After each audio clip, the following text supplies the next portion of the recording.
O Tunga, ele foi amigo particular do Bernardo Paz, que é o idealizador daquilo.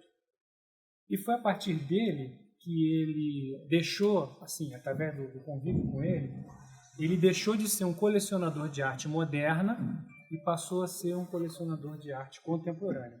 E arte contemporânea, como a gente está observando, ela ocupa espaço, né? Porque ela não fica confinada num quadro ou numa escultura, ela vai para o espaço.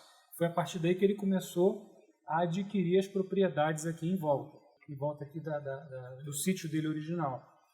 E o que é interessante do Tunga é o seguinte: eu já fiz várias pesquisas sobre ele, sobre textos que ele escreveu, sobre depoimentos, e eu nunca descobri nenhum desses depoimentos, nenhuma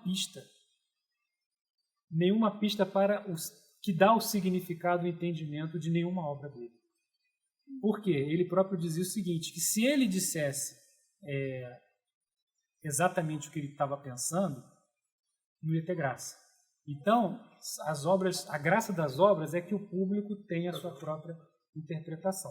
Só para vocês terem uma ideia, o Dalí, lembra daquele quadro Persistência da Memória, que tem os relógios derretendo?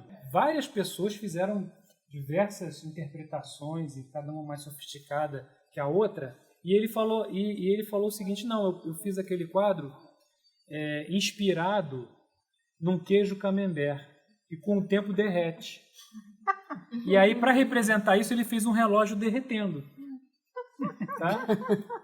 E aí você tem, assim, as maiores interpretações, as mais diversas e profundas, que não necessariamente tem a ver com a ideia original, que às vezes é muito singela, às vezes é muito simples.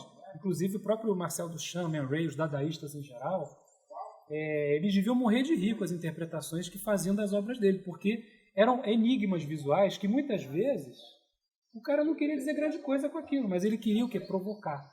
Queria provocar e queria justamente provocar essa celeuma. Né? É o que eu falei há pouco. Eu acho que a arte contemporânea ela não é um ponto de chegada, ela é um ponto de partida. Então, ela não é um ponto final. Daqui a gente começa a pensar a respeito do que a gente está vendo, a problematizar, a debater, né? E a discordar mesmo das opiniões. O que vocês entendem aqui do True Rouge, né? Que é uma... Aliás, o Tunga é bem enigmático, né? Sabe que a primeira coisa que eu olhei me deu sinapses cerebrais.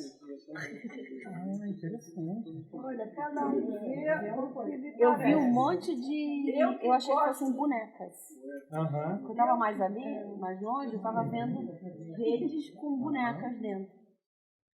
Nada laboratório.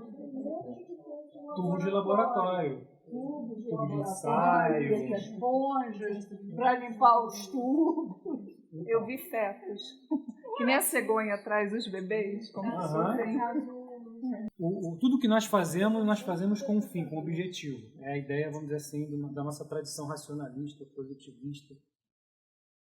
Aqui, na verdade, o processo também é muito interessante se você pensar. Então, você pensa, são objetos que são objetos comuns em laboratório, eles estão suspensos por essas redes, eles estão interligados, né? Então há realmente uma conexão entre eles. E essa cor avermelhada remete o quê? Remete a sangue. E ao mesmo tempo me gera, pelo menos, um certo receio de esbarrar em alguma coisa e quebrar tudo.